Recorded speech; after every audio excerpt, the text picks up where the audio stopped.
All right, we back.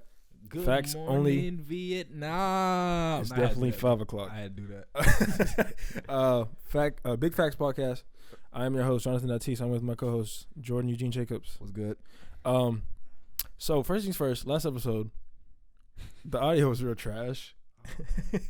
And that's my fault.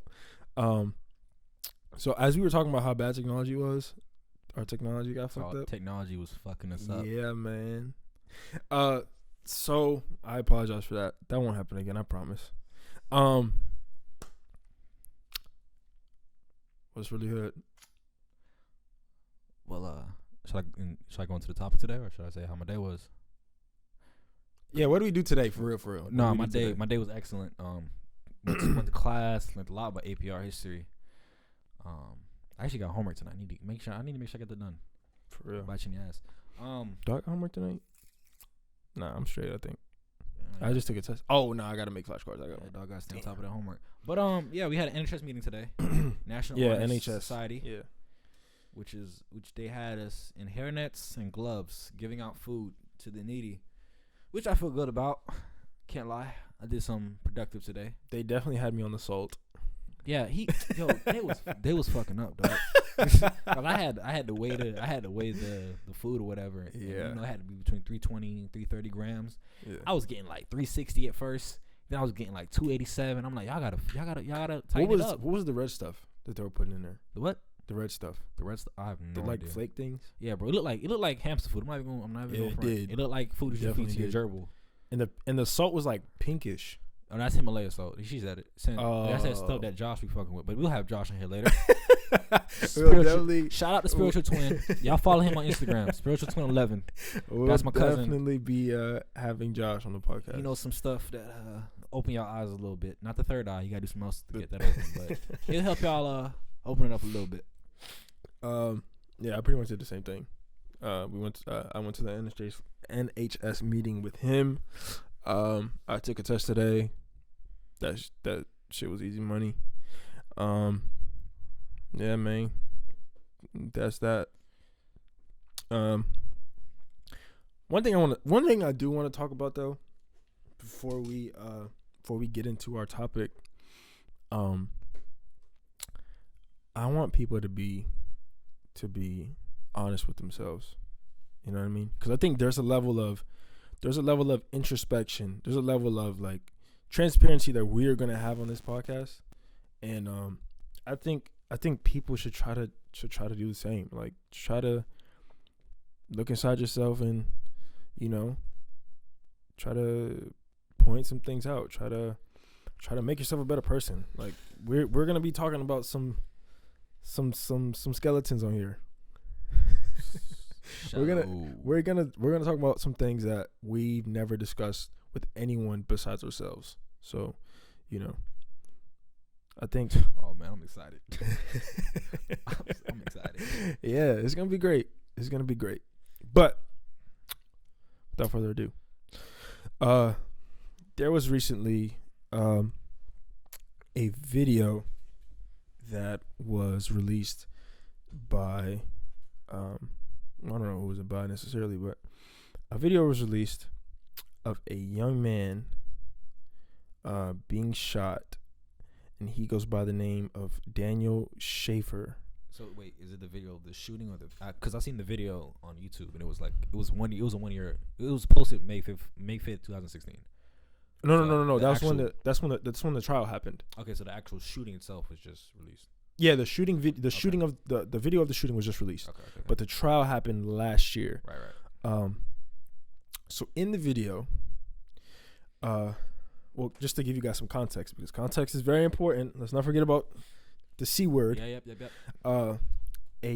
This man Daniel Schaefer, he apparently is an exterminator of birds or something of the sort, and he was in this hotel room on business, and he had two women in this hotel room, and I guess he was showing them his weapon, his rifle, and as he was doing that, I guess someone said they saw a rifle. Pardon me. They saw his rifle sticking out of a window. They notified the front desk. and the cops come. First of all, I want to hear how you feel about what happened in the video. That No, before you do that, I'm just gonna put it set the scene a little bit. So they're in a hallway, the cop standing up, a woman and Mr. Schaefer are on the ground. The cop is communicating to them. The cop is telling them what to do, whatever. No real disobedience. I think it was just confusion. Yeah, confusion. Yeah. But yeah. So how do you feel about it? All right, it's a messy situation. Yeah. He was shot because while he was crawling towards the police officer. Well, first of all, the police officer told him to keep his hands up and do not drop his hands for no reason ever. Then the police told him to crawl right after that. So my question to you would be, do you think the cop should have been as aggressive? No. Well, the cop was exonerated.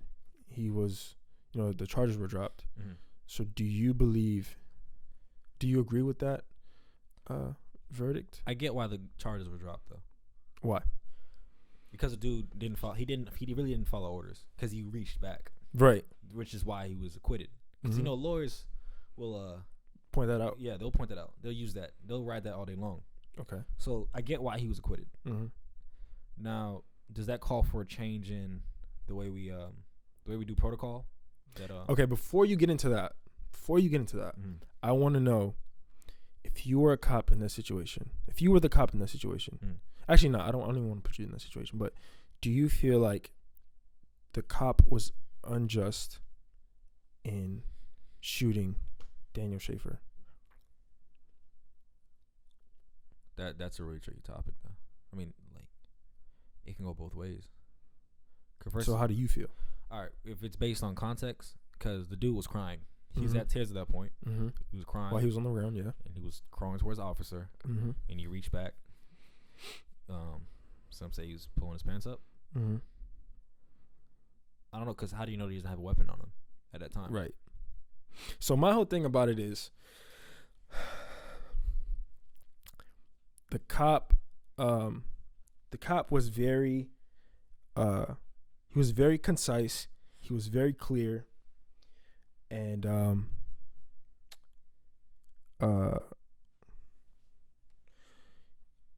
and if I were in that situation, like the police officer even said, I need you to follow my direct instructions, and if you don't, then you may lose your life. Mm. And even if I don't agree with the way the cop was handling the situation, it was very aggressive. It was pretty aggressive,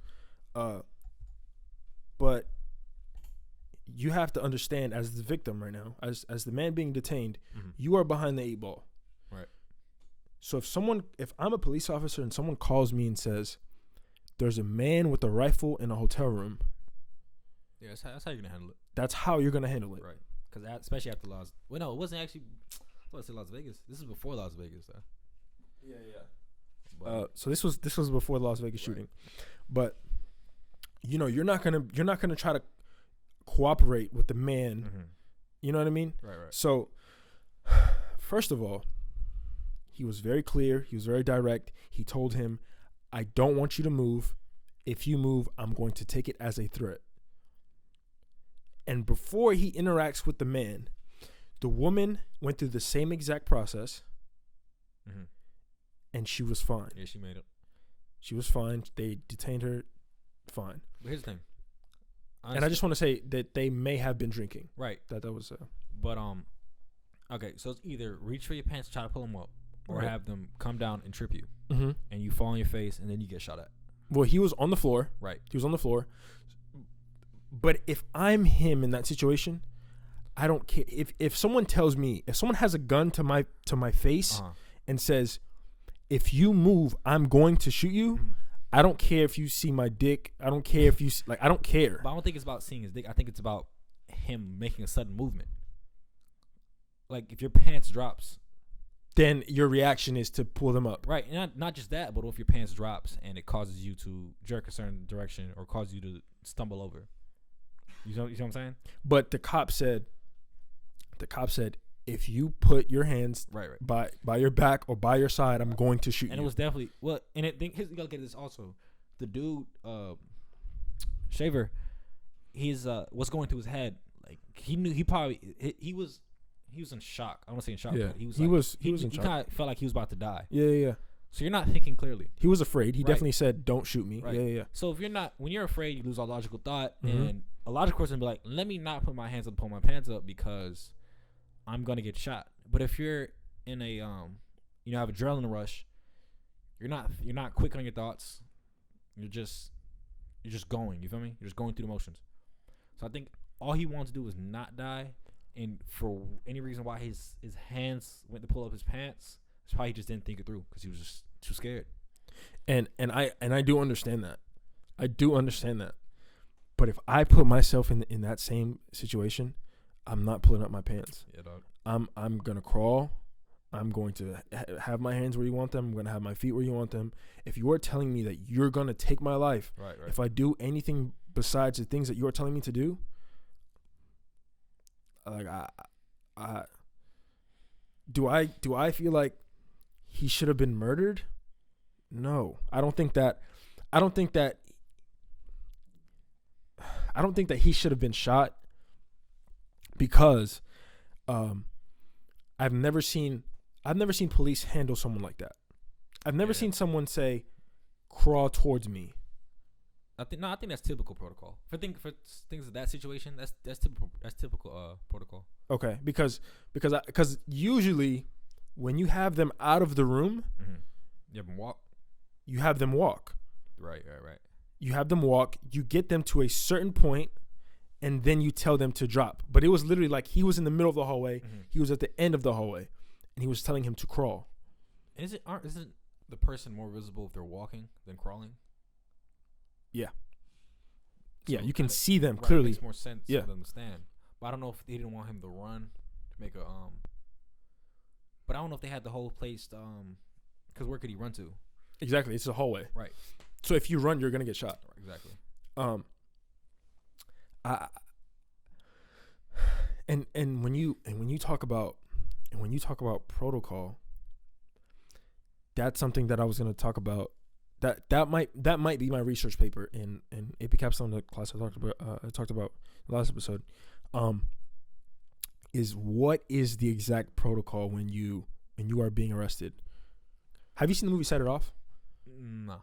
Okay, well, there's a part in Set It Off where the lady who's robbing a bank says to officer, Mm-hmm. "What's the procedure when you have a gun to your head?" Mm-hmm. Right? And the cop doesn't know. What is the procedure when you have a gun to your head? You know what I mean? Yeah, because if me and you are playing basketball at Punkan Uh-huh. and we hear gunshots, we're running. Right. But if Joey and Logan hear gunshots at Punkan, Mm-hmm. they might stop. They might call someone. They might, it's a difference. There's a cultural difference in how you behave in certain situations like that. So if I'm a man if I'm me and a cop is approaching me, I'm going to be on my P's and Q's like you have never seen before because I know that I can lose my life no matter what I do. Yeah, that's true. So my question to you is, do you think there should be a certain very specific way in terms of behavior when you encounter police officers? Of how we should act. Yeah. How the civilian should act. Well, first of all, I believe that protocol should change because why does everything have to revolve around a gun? Why can't the police officers have tasers? They have peppers. They have other ways to what's it called, to catch a suspect. Use, like I said, Officer Lee came one time. He came to class. Or I don't think it was Officer Lee. It was some other officer. back when we had the Dare Days, he used to come to the school, talk about drugs. The police officers, it's about 5th grade. Yeah. And he was talking about how he was reprimanding some strong dude that was beating his wife. And he said he used pepper spray to take him down. This dude was he said this dude was a body lifter, so this dude was huge. He used pepper spray. He said he didn't have to pull out his gun, his taser, anything like that. So why can't that be the protocol? I understand that the dude had AR-15, and to combat AR-15, you can use the AR-15. Yeah. But at that moment, can't we have a taser on the weapon? Because they had the dude apprehended. I can't say the word apprehended, however you say it. Mm-hmm. He was on his knees. He was crawling towards them. When he reached into his pocket, instead of shooting him, why not tase him? Right. But I think another part that we fail to recognize is that, have you noticed that we hold teachers and police officers and firefighters to like a certain standard in terms of like the way you act and the way you right. So if let's take Logan's dad for example. Logan's dad is a police officer, right? Logan's dad is obviously a father. He has a wife. He has kids. Do I want to gamble? If I'm Logan's dad, do I want to gamble on him taking my life? Right. You know what I mean? There's like I am a human. There's an aspect of it that I want to go home. Like I don't want to die here. Right. So am I going to take that chance of him potentially pulling his pants up or him getting a gun? No. But like you said, firefighters and cops are held on the same level. Right. Firefighters go into a burning building. They're not thinking about the wife and kids. They think about the people in the burning building. Yeah, exactly. Which was literally going to be my next point. Is that you shouldn't be a cop if your first instinct is to get a gun. You shouldn't be a cop if your first instinct is to get a gun, and you shouldn't be a cop if your objective isn't to get people away from harm or just diffuse whatever the issue is. Right, because if you noticed, when it comes to police work, even tickets are nailed down to protecting the other drivers on the road. Right, because you get caught for speeding, because speeding can lead to death. Even your taillights out, because the person know you're braking. Yeah. I got a ticket for illegal exhaust modification. I don't know where that applies in this case. But for the most part, most tickets are meant to protect others. Yeah. So you can say that cops are here. You can say they're here to enforce rules. But for the most part, they're here to protect. We have police officers to keep order. And when you keep order, you're protecting others. But then if that's the case, which is 100% right, if that's the case, then why is it that when we see cops, we are afraid? Because they have a gun. We've been through this many times. And it's not even that they have a gun. It's not even just that. It's just that that's like when Joey's driving and he sees a cop, he slows down. He's a little bit more timid. He's a little. It's for Joey's it comes down to the person. Well, Joey's for a ticket. It's for I don't want my mom to get upset that I brought home a $300 fine for speeding when I could have just been doing the speed limit. It's an avoidable mistake. But do you think it's that, or do you think it's like there's just a genuine fear of police? For us, I mean, yeah, because it's that whole. Because a lot of people say when I got pulled over. Yeah, Logan, what's up? I don't act different around cops just because your dad's. Yeah, your dad's a cop. Yeah. They don't like slowing down. They want you to drive the same speed, but people don't know that. Okay, so Logan just said that there's like a disconnect between police and civilians. That like when police are on the road, they don't want you to slow down. like they have places to be. Yeah. They don't want you to slow down. They want you to go the speed you're supposed to go, the speed that you normally go. Logan just said that he's been in the car with his dad, who's a cop, and his dad says to him, "Why are you going so slow? Like, drive the car," which is something that I never thought about. Nah. I've never thought about cops wanting you to drive the way you normally drive, and if the way you normally drive is reckless, then I'm going to stop you. Right. But if the way you normally drive is if you go 5 over, if you go 7 over, it's like, all right. Like, nah, I'm not glad. I be feeling like a criminal out there, dude. You going like 8 over, 9 over. If you go 11 over, like that little, because you get a 10 in between. But even I'm going like 11 miles over speed, I'm like, yo, I'm a felon. I'm a felon out here, dog. And if I get pulled over, that's nothing. Like, when I got pulled over, bro, Man, my heart was beating. Like I don't remember taking off my seatbelt, but I realized after he pulled me over, he gave me the ticket and everything, that my seatbelt was off. I'm like, when did my seatbelt get off? That's how scared I was. And it's like I've never been pulled over, but like the most encounter I remember. Remember when we were at Red Hot Boom? Yeah. And we were like we were going to the parking lot. Yeah. And then it's me, you, and a bunch of random people. Random people, but walking across the street. Yeah. But I mean, boys that we know. Yeah. And they're not white.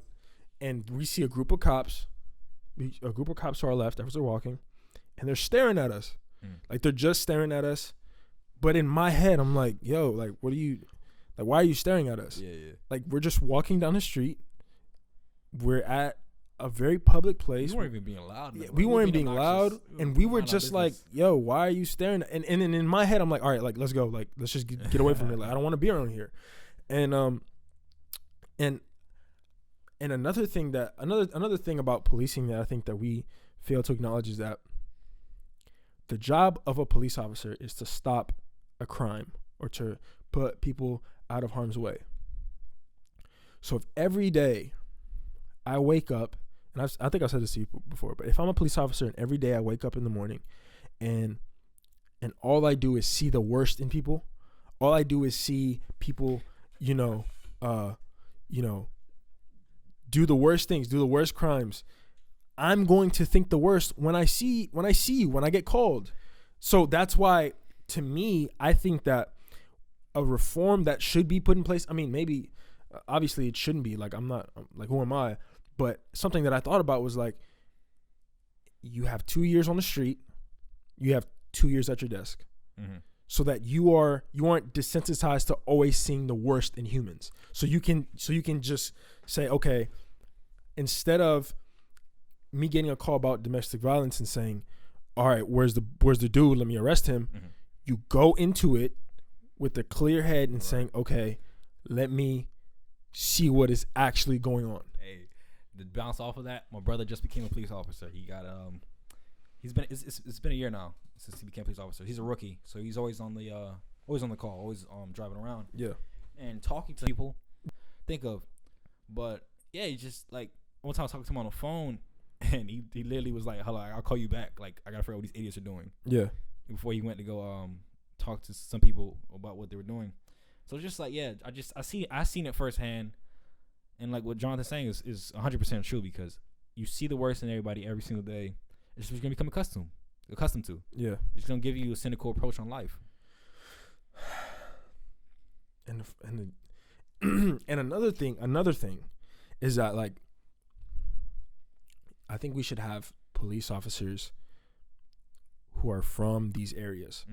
So if there's a cop in Apopka, I want him to be from Apopka. I want him to be familiar with the area. I want him to be, pretty familiar with the people in the area before you have some dude just come in here and try to, wreak havoc and try to be a stickler about his job. But there's a reason why people don't do that. It's because of the police officer safety. Like, my brother, he was talking about he didn't want his squad car parked at his apartment because he lives in a apartment in Georgia. He said he didn't want his squad car parked at his apartment because he just, he didn't want people to know that he's a police officer. Because the day he got, all right, yeah. So the day he was inducted to the police force, we were getting his stuff out the car, like his gun, his badge, and all that stuff. And he literally didn't want anybody to see it, so we got it out and we had to rush into the house. He didn't want nobody to know that he was a police officer. Word. And I think we failed to realize that police officers do human things. Right. Like, police officers download illegal movies. Like, they do. Like, police officers speed. They do very normal things. Right. And I mean, I'm not really about the whole fuck the police. Like, that's not me. Because if someone's in my house with a gun, I'm definitely calling the police. And a lot of you are too. So don't play yourself and say you're gonna say fuck the police. Yeah, stop. Come relax. On, man. Please. We know you. But yeah, do you think that there's ever going to be a change in terms of, like, how police deal with other? Let me tell you what, that's going to stop. that'll end when two other things end, right? Discrimination, not racial discrimination in general, which is not gonna end, and terrorism. Terrorism plays a big part in how police deal with how they do certain things these days, because it puts you on like when big crowd events, like Red Hot Move, for example. Cops on alert. Yeah, they are. Yeah. They're gonna be alert this Thursday when The Last Jedi is showing, and it's all because of terrorism. Because you can't nail down a terrorist. You can't use a stereotype or a physical characteristic to nail out a terrorist in the crowd. Yeah, which leads to cops being on edge, cops being on high alert, which leads to adrenaline, which leads to rash decisions, which leads to a senseless killing. Right. Man. And there's been like, and it's crazy that you say that because all we do is see, like on the news, like when Terrence Crusher got shot, and which was the reason I decided to start a club, is like they were 10,000 feet in the air in a helicopter, and then they zoomed in on him with his hands in the air, and then they said he looks like a bad guy. Like, tell me what a bad guy looks like to you when you're 10,000 feet in the air. Like, man. That's crazy. Like, I don't know. Maybe it's just me because I am the type of person that'll try to see the best in humanity. That I'm gonna give you the benefit of the doubt even if you don't deserve it. Right. And maybe I'm naive. Yeah, but I don't think so. Nah, because I'm the opposite of that. You know me. I have a cynical approach. To the way I view people. So this is two different opposing views when it comes to how we look at people, but we're still coming to the same conclusion.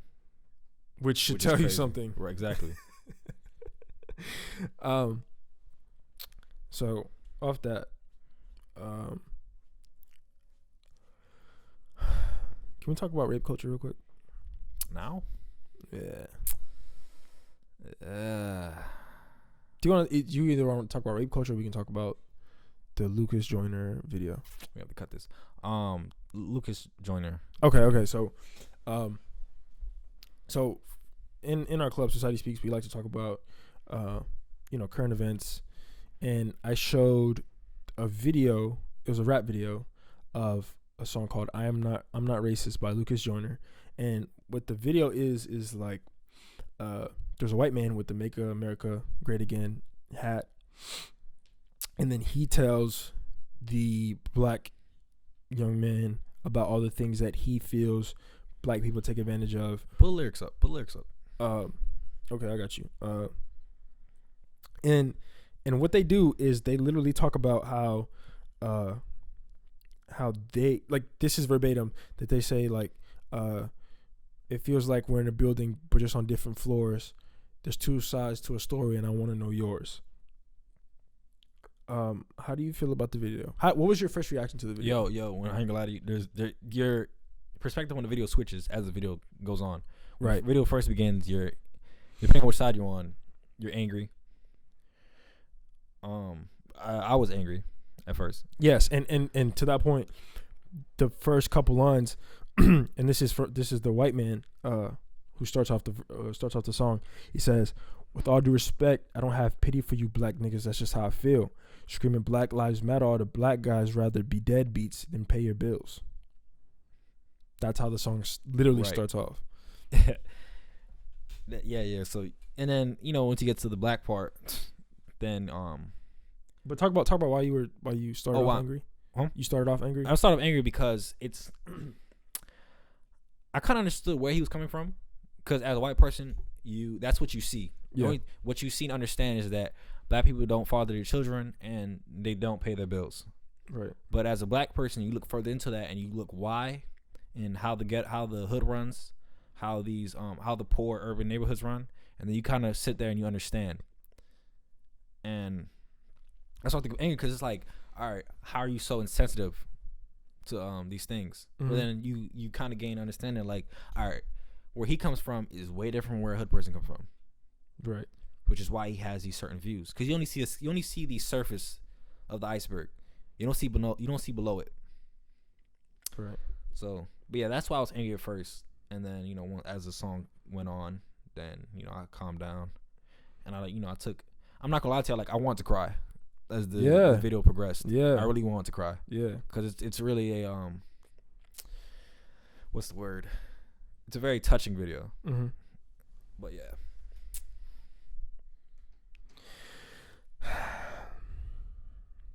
Did you enjoy the video? I did. I feel like more white people should see it than black. I honestly think that, because I feel like white people they're not really exposed to as much thing as we are. Because when you have a problem in front of you, you're gonna do more research on that problem. But if you've never been exposed to a problem, you have no reason to do research. And I'm not faulting people for this, because they have no reason to be involved in this type of things. And in our club, how much white people do we have in our club? A handful, like a handful, 3, 4 maybe, out of like 50 to 60 people. Yeah. So that just shows how it is, and I'm not blaming them for it, because, like I said, if you're not raised with a certain problem, you're just not gonna worry about it, and that's how it is in America. I think that's how it is in humankind. You don't worry about a problem that doesn't pertain to you. And I think the most important thing about the video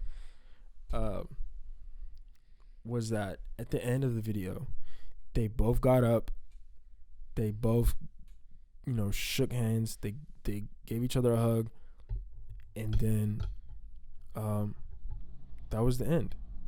There was no like, they didn't leave with hatred. Right. They left with understanding. Or just tried. They got something out of it. They left with something. And they never interrupted each other. They never interrupted each other once. There was no retort. There was, I'm going to let you finish. Then I'm going to explain my point. And then I'm going to explain my point. Mm-hmm. Which was perfect. Which is something that that we don't do. But yeah, let's wrap it up right here. This is the Big Facts podcast. Podcast. Episode 2. We out of here.